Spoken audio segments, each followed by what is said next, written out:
Hello ನಮಸ್ತೆ ಸ್ನೇಹಿತರೆ, welcome back to GK studio. So ನಾನು ಇವತ್ತು ಒಂದು ಲೆಜೆಂಡರಿ ಬೈಕ್ ನಿಮ್ಮ ಮುಂದೆ ತೊಗೊಬಂದಿದ್ದೀನಿ ನೋಡ್ಸೋದಕ್ಕೆ. ಸೊ ಅದೇ ಕರಿಷ್ಮಾ ಹಾರ್. ಸೊ ಈ ಒಂದು ಕರಿಷ್ಮಾ ಏನಿದೆ ಸಾಕಷ್ಟು ಜನರ ಒಂದು ಡ್ರೀಮ್ ಬೈಕ್ ಆಗಿತ್ತು ಕಾಲೇಜ್ ಡೇಸಲ್ಲಿ 90s ಕಿಡ್ಸ್ಗಂತೂ. ಸೊ ಬನ್ನಿ ಈ ಗಾಡಿಯ ಒಂದು ವಿಶೇಷತೆ ಏನು ಅಂತ ತಿಳಿಸ್ಕೊಡ್ತೀನಿ. ಇದು ರಿವ್ಯೂ ವಿಡಿಯೋ ಅಂತೂ ಅಲ್ಲ, ಯಾಕಂದರೆ ಲೆಜೆಂಡರಿ ಬೈಕ್ನ ನಾನು ರಿವ್ಯೂ ಮಾಡೋದಕ್ಕಾಗಲ್ಲ. ಬಟ್ ಈ ಗಾಡಿಯ ಬಗ್ಗೆ ಒಂದು ಚಿಕ್ಕ ಮಾಹಿತಿಯನ್ನು ತಿಳಿಸ್ಕೊಡೋಣ ಅಂತ ಅಷ್ಟೇ. ಸೊ ಈಗ ಇಲ್ಲಿ ನೋಡ್ತಾ ಇರ್ಬೋದು ಗಾಡಿ ಲುಕ್ಕು ಯಾವ ಥರ ಇದೆ ಅಂತ. ಸೊ ಈಗ ಆಲ್ರೆಡಿ ಮತ್ತೆ ಕರಿಷ್ಮಾನ ರೀಲಾಂಚ್ ಮಾಡಿದ್ದಾರೆ. ಸೊ ರೀಲಾಂಚ್ ಮಾಡಿರೋ ಅಂಥ ಒಂದು ಡಿಸೈನ್ ಏನಿದೆ ಮಿಕ್ಸ್ಡ್ ರಿಯಾಕ್ಷನ್ ಇದೆ. ಬಟ್ ಇದು ಮಿಕ್ಸ್ಡ್ ರಿಯಾಕ್ಷನ್ ಡಿಸೈನ್ ಅಲ್ಲ, ಇದೊಂಥರ ಲೆಜೆಂಡ್ರಿ ಡಿಸೈನ್ ಇದೆ. ಸೊ ಬ್ಯಾಕಿಂದ ನೋಡಿದ್ರೂ ಇಷ್ಟ ಆಗುತ್ತೆ, ಸೈಡ್ ಲುಕ್ ನೋಡಿದ್ರೂ ಇಷ್ಟ ಆಗುತ್ತೆ, ಸೊ ಹಾಗೆ ಫ್ರಂಟ್ ಲುಕ್ ನೋಡಿದ್ರೂ ಇಷ್ಟ ಆಗುತ್ತೆ. ಸೊ ತುಂಬ ಅಂದರೆ ತುಂಬ ಒಂದು ಕಲರ್ ಲುಕ್ ಇರುವಂಥ ಒಂದು ಗಾಡಿ. ಈ ಗಾಡೀಲಿ ಫ್ರಂಟು ಮತ್ತು ಬ್ಯಾಕ್ ಎರಡು 18 ಇಂಚ್ ರಿಮ್ಸ್ ಇದೆ. ಬರೀ ಗಾಡಿ ಓಡಿಸ್ತಾ ಮಾತಾಡೋಣ ಇನ್ನು ಮಿಕ್ಕಿದ ವಿಚಾರಗಳು. ಸೊ ಡ್ಯಾಶ್ಬೋರ್ಡ್ ನೋಡ್ಬೋದು. ಸೊ ಈ ರೀತಿ ಇದೆ, ಈ ರೀತಿ ಡ್ಯಾಶ್ಬೋರ್ಡ್ ಇರುವಂಥದ್ದು. ಸೊ ಇನ್ನು ಮಿಕ್ಕಿದ ವಿಚಾರ ಎಲ್ಲ ಓಡಿಸ್ತಾ ಮಾತಾಡೋಣ ಬನ್ನಿ. ಸೊ ಇಲ್ಲಿ ಡ್ಯಾಶಲ್ಲಿ ನೋಡೋದಾದರೆ ಒಂದು ಕಡೆ RPM ಮೀಟರ್ ಇದೆ, ಇನ್ನೊಂದು ಕಡೆ ಸ್ಪೀಡೋ ಮೀಟರ್ ಇದೆ, ಮತ್ತು ಇಲ್ಲಿ ಡಿಜಿಟಲ್ ಇನ್ಸ್ಟ್ರೂಮೆಂಟ್ ಕ್ಲಸ್ಟರ್ ಇದೆ. ಗಾಡಿ ಎಂಜಿನ್ ಬಂದು 223cc ಇಂಜಿನ್ ಆಗಿದೆ. 17 bhp 18 Nm ಆಫ್ ಟಾರ್ಕ್ ಇದೆ ಈ ಗಾಡಿಯಲ್ಲಿ. ಸೊ ಗಾಡಿ ಲಾಂಚ್ ಆಗಿದ್ದು 2003ಅಲ್ಲಿ, 2014ಗೆ ಎಲ್ಲ ಡಿಸ್ಕಂಟಿನ್ಯೂ ಆಯಿತು. ಸೊ ಇದಕ್ಕೆ ಟಕ್ಕರ್ ಕೊಡೋದಕ್ಕೆ ಅಂತ ಫಾಸ್ಟೆಸ್ಟ್ ಇಂಡಿಯನ್ ಅಂತ 220cc ಒಂದು ಸೆಗ್ಮೆಂಟಲ್ಲಿ ಬಜಾಜ್ ಅವರು ಪಲ್ಸರ್ 220F ಅನ್ನು ಲಾಂಚ್ ಮಾಡ್ತಾರೆ. ಸೊ ದ ಫಾಸ್ಟೆಸ್ಟ್ ಇಂಡಿಯನ್ ಅಂತ. ಸೊ ಆಗಿನ ಒಂದು ಟೈಮ್ಗೆ ಆದರೆ 2007-8 ಆಸ್ಪಾಸಲ್ಲಿ ಅದು ಲಾಂಚ್ ಆಗಿದೆ ಗಾಡಿ, ಬಜಾಜ್ ಪಲ್ಸರು. ಸೊ ಆಗಿನ ಒಂದು ಸಮಯಕ್ಕೆ 21 bhp ಇತ್ತು ಆ ಗಾಡಿಗೆ. ಸೊ ಇದಕ್ಕೆ 17 bhp ಇತ್ತು. ಸೊ ಅದಕ್ಕೂ ಇದಕ್ಕೂ ಕಂಪ್ಯಾರಿಸನ್ ಇಲ್ಲೇ ಬಿಡಿ, ಏನು ಒಂದು ರಿಫೈನ್ಮೆಂಟ್ ಆಗಿರ್ಬೋದು ಇದರಲ್ಲಿ. ಸೊ ಬಟ್ ಈ ಗಾಡಿ ಏನಿದೆ ಇದು ಲೆಜೆಂಡ್ರಿ ಬೈಕು. ಸೊ ಅದೊಂದು ಸೆಗ್ಮೆಂಟಲ್ಲಿ ಲೆಜೆಂಡ್ರಿ ಆದರೆ ಇದೊಂದು ಲೆಜೆಂಡ್ರಿ, ಎರಡು ಒಂದೇ ಸೆಗ್ಮೆಂಟ್ ಬರುತ್ತೆ. ಬಟ್ ಫ್ಯಾನ್ ಬೇಸ್ ಅಲ್ಲಿ ನೋಡೋಕೆ ಹೋದರೆ ಸೊ ಅದಕ್ಕೊಂದು ಲೆಕ್ಕ ಫ್ಯಾನ್ ಬೇಸ್ ಇದೆ, ಮತ್ತು ಇದಕ್ಕೊಂದು ಲೆಕ್ಕಾಚಾರದ ಫ್ಯಾನ್ ಬೇಸ್ ಇದೆ. ಇವತ್ತಿಗೂ ಈ ಗಾಡಿನ ಯಾರಾದರೂ ಮಾರಾಟ ಮಾಡ್ತೀನಿ ಅಂದರೆ ತೊಗೊಳೋದಕ್ಕೂ ರೆಡಿಯಾಗಿರ್ತಾರೆ. ಮತ್ತು ಇದಕ್ಕೆ ಬೆಲೆನೂ ಅಷ್ಟೇ. ಸೊ ಆಗ ಲಾಂಚ್ ಆದಾಗ ಏನೊಂದು ಮೇ ಬಿ 75,000 to 80,000 ಏನೋ ಇತ್ತು ಎಕ್ಸ್ ಶೋರೂಮ್ ಬೆಲೆ, ಸೊ ಲಾಂಚ್ ಆದ ಸಮಯದಲ್ಲಿ. ಸೊ ಈ ಗಾಡಿ ವೆಯ್ಟ್ ಬಂದು 150 kg ಇದೆ. ಬಟ್ ಓಡಿಸುವಾಗ ಅದು ಫೀಲ್ ಅಂತೂ ಆಗಲ್ಲ. ಮತ್ತು ಈ ಗಾಡಿ ರಿಫೈನ್ಮೆಂಟು ಅಷ್ಟೇ, ಒಳ್ಳೆ ಚೆನ್ನಾಗಿ ರಿಫೈನ್ಮೆಂಟ್ ಇದೆ. ಸೊ ಗಾಡಿನ ರಿವ್ಯೂ ಮಾಡೋದಕ್ಕಾಗಲ್ಲ, ಅವರು ಫೀಲ್ ಮಾಡಬೇಕಷ್ಟೇ. ಫೀಲ್ ಮಾಡ್ತಾ ಇದ್ದೀನಿ ಗಾಡಿ ಓಡಿಸ್ಕೊಂಡಂತೂ. ಸೊ ಮತ್ತೆ ಇಂಥ ಗಾಡಿಗಳು ಮಾರ್ಕೆಟ್ಗಂತೂ ಬರಲ್ಲ, ಯಾಕಂದರೆ ಆಲ್ರೆಡಿ ಈಗ ಬಂದಿರೋಂಥ ಗಾಡಿ ಮೇಲೆ ಕಂಪ್ಯಾರಿಸನ್ ನೋಡಿ. ಸೊ ಈ ಒಂದು ಲೆಜೆಂಡ್ರಿ ಒಂದು ಡಿಸೈನ್ ಏನಿದೆ, ಸೊ ಈ ಡಿಸೈನ್ ಲ್ಯಾಂಗ್ವೇಜ್ ಮತ್ತು ಈ ಹೊಸ್ದಾಗಿ ಬಂದಿರೋ ಡಿಸೈನ್ ಲ್ಯಾಂಗ್ವೇಜ್ ತುಂಬ ವ್ಯತ್ಯಾಸ ಇದೆ. ಸೊ ಇದು ಕಂಪ್ಲೀಟ್ಲಿ ಕಂಫರ್ಟಬಲ್ ಪೋಸ್ಚರ್. ಇದೊಂಥರ ಸೊ ಟೂರಿಂಗು ಈಸಿಯಾಗಿ ಮಾಡ್ಬೋದು ಇದರಲ್ಲಿ. ಪವರು ಚೆನ್ನಾಗಿದೆ, ಆರಾಮಾಗಿ 120 100+ ಆರಾಮಾಗಿ ಕ್ರೂಸ್ ಮಾಡ್ಬೋದು 100ಅಲ್ಲಿ.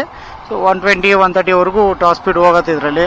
ಸೊ ಈಗ ಹೊಸ್ದಾಗಿ ಬಂದಿರೋ ಕರಿಷ್ಮಾ ನೋಡ್ಬೋದು ನೀವು, ಕಂಪ್ಲೀಟ್ಲಿ ಸ್ಪೋರ್ಟ್ಸ್ ಅಗ್ರೆಸಿವ್ ಆಗಿದೆ. ಅದು ಪವರ್ ಕಂಪ್ಯಾರಿಸನ್ ಬೇಡ ಬಿಡಿ, ಬಟ್ ಲುಕ್ಸ್ ವೈಸ್ ಆಗಿರ್ಬೋದು, ಕಂಫರ್ಟ್ ವೈಸ್ ಆಗಿರ್ಬೋದು ಈ ಗಾಡಿಗೆ ಕಂಪ್ಯಾರಿಸನ್ ಇಲ್ಲವೇ ಇಲ್ಲ ಹೆಸರಲ್ಲಿ. ಸೊ ಹೆಸರು ಮಾತ್ರ ತಗೊಬಂದರು, ಬಟ್ ಅದರ ಒಂದು ಲೆಜೆಂಡ್ರಿ ಲುಕ್ಸ್ ಏನಿದೆ, ಅದರ ಒಂದು ಕ್ಯಾರೆಕ್ಟರ್ ಏನಿದೆ, ಆ ಕ್ಯಾರೆಕ್ಟರ್ನ ತೊಗೊಬರೋದಕ್ಕಾಗಿಲ್ಲ. ಸೊ ಇದೊಂಥರ ಹೆಂಗಾಯಿತು ಅಂದರೆ ಟಾಟಾದವರು ಸಫಾರಿನ ಯಾವ ಥರ ಒಂದು ಬರೀ ಹೆಸರು ಮಾತ್ರ ತೊಗೊಬಂದರು, ಸೊ ಅದೇ ರೀತಿ ಇದು ಹಾಗೆ ಆಗಿರೋದು. ಸೊ ಸಫಾರಿ ಒಂದು ಅದರ ಲುಕ್ಸು, ಅದರ ಗತ್ತು ಏನಿತ್ತು, ಸೊ ಅದು ಯಾವ ರೀತಿ ಟಾಟಾದವರು ಮುಂದಕ್ಕೆ ತೊಗೊಬರೋದಕ್ಕಾಗಿಲ್ಲ, ಅದೇ ರೀತಿ ಇಲ್ಲಿಯೂ ಅಷ್ಟೇ. ಹೀರೋದವರು ಕರಿಷ್ಮಾದ ಒಂದು ಲೆಜೆಂಡ್ರಿ ಲುಕ್ಸ್ ಏನಿದೆ ಮತ್ತು ಅದರ ಒಂದು ಕ್ಯಾರೆಕ್ಟರ್ ಏನಿದೆ ಅದನ್ನು ವಾಪಸ್ ತೊಗೊಬರೋದಕ್ಕಾಗಿಲ್ಲ. ಆ ಟೈಮಲ್ಲಿ ಇದು one of my favourite bike ಆಗಿತ್ತು. ಸೊ ಇನ್ನೇನು ನೆಕ್ಸ್ಟು ತೊಗೊಳ್ಳೋಣ ಅನ್ನೋ ಅಷ್ಟರಲ್ಲಿ ಕಂಪ್ನಿ ಸ್ಟಾಪ್ ಆಗೋಯ್ತು. ಸೊ ಫೈನಲ್ ಲಾಸ್ಟಲ್ಲಿ ಇದು ಡಿಸ್ಕಂಟಿನ್ಯೂ ಆದಾಗ ಆನ್ ರೋಡ್ ಬೆಲೆ ಇದರದ್ದು 1,10,000 ಏನೋ ಇತ್ತು. ಅಂದರೆ 2014ರಲ್ಲಿ ಡಿಸ್ಕಂಟಿನ್ಯೂ ಆಗಿದ್ದು. ಡಿಸ್ಕಂಟಿನ್ಯೂ ಆಗೋ ಟೈಮಲ್ಲಿ ಹತ್ತತ್ರ 1,10,000 ಏನೋ ಅನ್ಕೊತೀನಿ. ಸೊ ಅಷ್ಟು ಆನ್ ರೋಡ್ ಇತ್ತು. ಸೊ ಡಿಸ್ಕಂಟಿನ್ಯೂ ಆಗೋಯ್ತು, ಏನು ಮಾಡೋದಕ್ಕಾಗಲ್ಲ. ಸೊ ಆಗಿನ್ನೂ ನಾನು ಜಸ್ಟ್ ಕಾಲೇಜ್ ಮುಗಿದು 1 ವರ್ಷ ಏನೋ ಆಗಿತ್ತು ಅಷ್ಟೇ ನಂದು. ಈ ಗಾಡಿ ಡಿಸ್ಕಂಟಿನ್ಯೂ ಆದಾಗ ತೊಗೋಬೇಕಂತ ಇದ್ದೆ, ಬಟ್ ತೊಗೊಳೋದಕ್ಕಾಗಿಲ್ಲ, ಏನು ಮಾಡೋದಕ್ಕಾಗಲ್ಲ. ಸೊ ಈಗ ಗಾಡಿಯ ಬಗ್ಗೆ ಒಂದು ವಿಡಿಯೋ ಮಾಡೋದಕ್ಕಂತೂ ಒಂದು ಅವಕಾಶ ಸಿಕ್ತು, ವಿಡಿಯೋ ಮಾಡ್ತಾ ಇದ್ದೀನಿ ಅಷ್ಟೇ. ಇದು ಖಂಡಿತವಾಗಿ ರಿವ್ಯೂ ವಿಡಿಯೋ ಅಂತೂ ಅಲ್ವೇ ಅಲ್ಲ.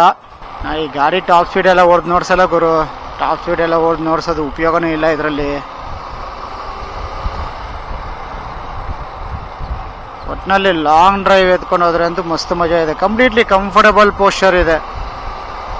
ಸೊ ಮುಂದೆ ಸೆಮಿ ಫೇರ್ ಲುಕ್ ಇರುವಂಥ ಈ ಒಂದು vehicle comfortable. So wind blast ತುಂಬ ಏನು ಹೊಡೆಯಲ್ಲ, ಆರಾಮಾಗಿ 80-90 ಕ್ರೂಸ್ ಮಾಡ್ಕೊಂಡು ಆರಾಮಾಗಿ ಹೋಗ್ಬೋದು. ಸೊ ಕಂಪ್ನಿ ಕ್ಲೇಮ್ ಮಾಡ್ತಾ ಇದ್ದು 40 kmpl 40 ಮೈಲೇಜ್ ಕೊಡುತ್ತೆ ಅಂತ ಗಾಡಿ. ಸೊ ಆಲ್ಮೋಸ್ಟ್ 80-90 ಇಟ್ಕೊಂಡಾಗ 100% ಒಳ್ಳೆ ಮೈಲೇಜೇ ಸಿಗತ್ತೆ ಈ ಗಾಡಿ. ಸೊ ಓನರು ಅಷ್ಟೇ 80,000 ಕಿಲೋಮೀಟರ್ ಓಡಿಸಿದ್ದಾರೆ ಅವ್ರು ತೊಗೊಂಡಾಗ್ಲಿಂದ.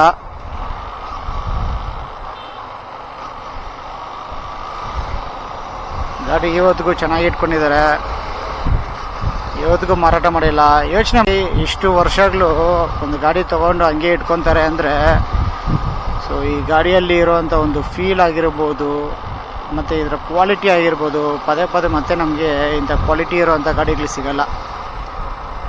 ಸೊ ಈಗ ಬರ್ತಾ ಇರೋವಂಥ ಗಾಡಿಗಳೆಲ್ಲನೂ 80,000-90,000 ಓಡಿಸೋದು ತುಂಬ ಕಷ್ಟ ಇದೆ ಬಿಡಿ.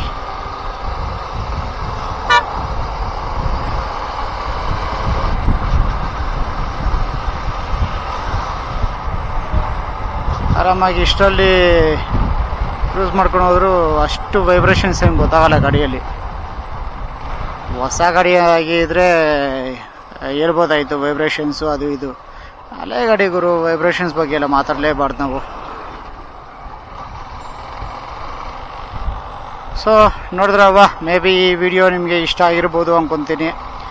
ಸೊ ರಿವ್ಯೂ ಮಾಡೋಣ ಅಂತ ಮಾಡಿಲ್ಲ ಈ ಗಾಡಿದು, ಏನೋ ಒಂಥರ ಅನಿಸ್ತು ಈ ಗಾಡಿ ಬಗ್ಗೆ ಒಂದು ವಿಡಿಯೋ ಮಾಡೋಣ ಅಂತ. ಸೊ ವಿಡಿಯೋ ಮಾಡಿದ್ದೀನಿ, ಹೋಪ್ ನಿಮಗೆ ಇಷ್ಟ ಆಗಿರ್ಬೋದು. ಇಷ್ಟ ಆಗಿದರೆ ಲೈಕ್ ಮಾಡಿ, ಶೇರ್ ಮಾಡಿ, ಹಾಗೆ ಚೆನ್ನಾಗಿ ಬೇಗ ಸಬ್ಸ್ಕ್ರೈಬ್ ಮಾಡ್ಕೊಳ್ಳಿ. ಇನ್ನೂ ಒಳ್ಳೆ ಒಳ್ಳೆ ಕಂಟೆಂಟ್ ಜೊತೆಗೆ ಬರ್ತೀನಿ. ಟ್ರಾವೆಲ್ ವಿಡಿಯೋಸ್ ಆಗಿರ್ಬೋದು, ಮೋಟೋ ವ್ಲಾಗಿಂಗ್ ಕಂಟೆಂಟ್ ಆಗಿರ್ಬೋದು, ರಿವ್ಯೂ ವಿಡಿಯೋಗಳಾಗಿರ್ಬೋದು, ಟೆಕ್ ವಿಡಿಯೋಸು, ನ್ಯೂಸ್, ಸೊ ಎಲ್ಲ ರೀತಿಯಾದಂಥ ವಿಡಿಯೋಸ್ ಒಂದೇ ಚಾನಲ್ ಸಿಗುತ್ತೆ. ಬೇಗ ಸಬ್ಸ್ಕ್ರೈಬ್ ಮಾಡ್ಕೊಳ್ಳಿ. So thank you so much for watching this video. ಮತ್ತೊಂದು ವಿಡಿಯೋ ಜೊತೆಗೆ ಮತ್ತೆ ಭೇಟಿ ಆಗ್ತೀನಿ. ಟಾಟಾ, ಬಾಯ್ ಬಾಯ್.